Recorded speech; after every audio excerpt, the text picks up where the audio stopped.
Imagine एक ऐसी machine जो सिर्फ डेटा एनालाइज नहीं करती बल्कि कुछ नया क्रिएट भी करती है। ये सिर्फ सोचती नहीं, ये इमेजिन करती है। इसी पावर को कहते हैं जनरेटिव एआई। जनरेटिव एआई एक ऐसी टेक्नोलॉजी है जो पैटर्न समझकर new text, new images, new music और इवन न्यू कोड तक जनरेट कर सकती है। Basically from identifying patterns to creating new realities. Traditional AI को हम कहते हैं डिस्क्रिमिनेटिव एआई। ये डिसाइड करता है स्पाम है या नॉट स्पाम, कैट है या डॉग। लेकिन जनरेटिव एआई का गेम अलग है। ये सिर्फ क्लासीफाई नहीं करता है, ये क्रिएट करता है। जैसे पोयम लिखना, इमेज बनाना, सॉन्ग कंपोज करना या स्टोरी जनरेट करना।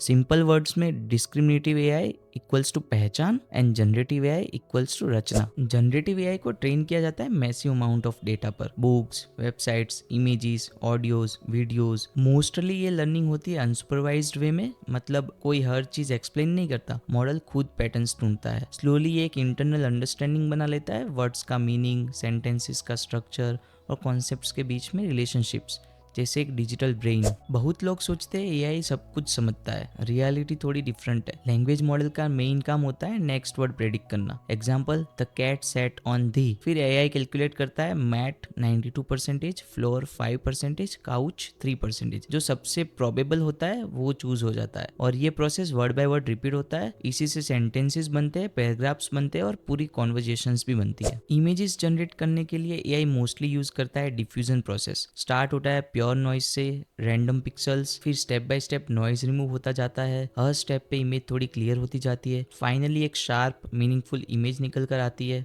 मतलब केओस से लेकर ऑर्डर तक का सफर। एक ही एआई मॉडल मल्टीपल चीजों के साथ काम कर सकता है। Text, stories, emails, audio, speech, music, code, software debugging, biology, video and 3D, animation, synthetic data, training के लिए फेक बट यूजफुल डेटा। एक ब्रेन लेकिन इनफाइनाइट स्किल्स। जनरेटिव एआई सिर्फ कूल टेक नहीं है, ये ह्यूमन पोटेंशियल को मल्टीप्लाई करता है, प्रोडक्टिविटी बढ़ाता है, क्रिएटिविटी डिमोक्रेटाइज करता है, नॉलेज इंस्टेंट बना देता है। एस्टिमेट्स के हिसाब से ये ट्रिलियंस ऑफ डॉलर का इकोनॉमिक इम्पैक्ट क्रिएट करेगा, मतलब बिगर अपॉर्चुनिटीज फॉर एवरीवन। हर पावरफुल टेक्नोलॉजी के साथ चैलेंजेस भी आते हैं। एआई कभी कभी गलत बट कॉन्फिडेंट आंसर्स भी दे देता है, उसको बोलते हैं हेलुसिनेशन। ट्रेनिंग डेटा की वजह से बायस आ सकता है और मॉडल्स का decision process black box model जैसा होता है, इसलिए सॉल्यूशन यूज किए जाते हैं ह्यूमन इन द लूप और रैग, रिट्रीवल ऑगमेंटेड जनरेशन।